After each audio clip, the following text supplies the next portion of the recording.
શનિવારના દિવસે ભગવાન શિવનું પૂજન કરી અને સ્ત્રીઓને ઘરે બોલાવે, એમને પણ ભોજન કરાવી બ્રાહ્મણોને જે ભોજન કરાવે છે, રુદ્રનું પૂજન કરે છે, એનું ક્યારે અપમૃત્યુ થતું નથી, અકસ્માત મૃત્યુ ટળી જાય છે.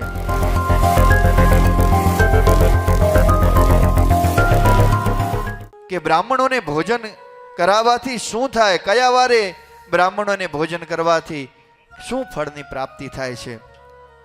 આદિત્યમ ભોજયિત્વા તો બ્રાહ્મણાન ભોજયે તતઃ દિનમ માસમ તથા વર્ષમ વર્ષત્રયમથા પીવા પ્રારબ્ધમ પ્રબલમ ચેત સ્યાન નશ્યેત રોગ જરાદિકમ જપાદ્યમિષ્ટદેવસ્ય વારાદીનામ ફલમ વિદુઃ.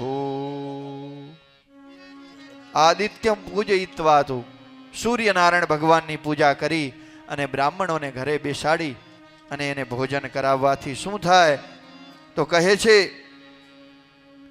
બ્રાહ્મણોને ભોજન કરાવવાથી નશ્યેદ રોગ જરાદિકમ, આપણા શરીરમાં રહેલા રોગ બધા દૂર થાય છે.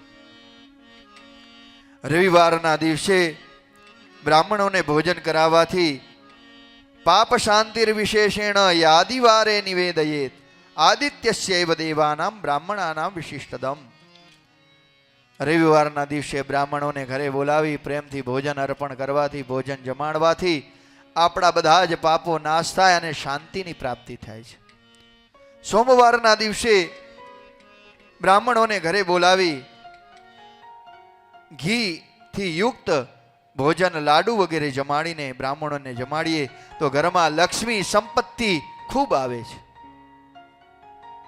કાલ્યાદિન ભૌમવારે તું યજેદ રોગ પ્રશાંતયે માસ મુદ્ગાઢકાન્નેન બ્રાહ્મણાશ્ચૈવ ભોજયે. કાલ્યાદિન ભૌમવાસરે, ભૌમ એટલે મંગળવારે બ્રાહ્મણોને ઘરે બોલાવી અને શું જમાડવું તો માસ મુદ્ગાઢકાન્નેન, મગ વગેરે બનાવી એનું ભોજન કરાવવાથી એ વ્યક્તિના બધા રોગ શાંત થાય છે. સૌમ્યવારે તથા વિષ્ણુમ દધ્યન્યેન યજેદ બુધઃ પુત્ર મિત્ર કલત્રાદિ પુષ્ટિર્ભવતિ સર્વદા.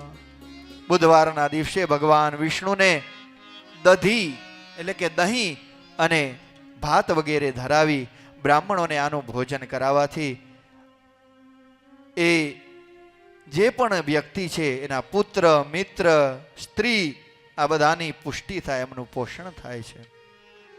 જે મનુષ્ય ગુરુવારના દિવસે બ્રાહ્મણોને ઉપવીત વસ્ત્ર વગેરે અર્પણ કરીને ભોજન કરાવે છે એની આયુષ્યની વૃદ્ધિ થાય છે, એનું આયુષ્ય દીર્ઘ બને છે.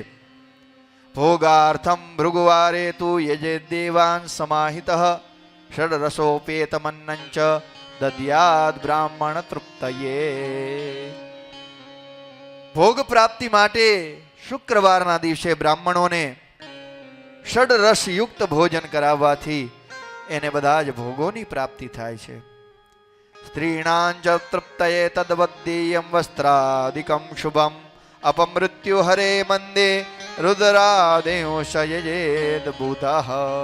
શનિવારના દિવસે ભગવાન શિવનું પૂજન કરી અને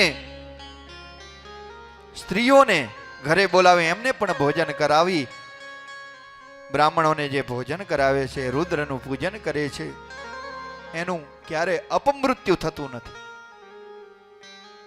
અકસ્માત મૃત્યુ ટળી જાય છે.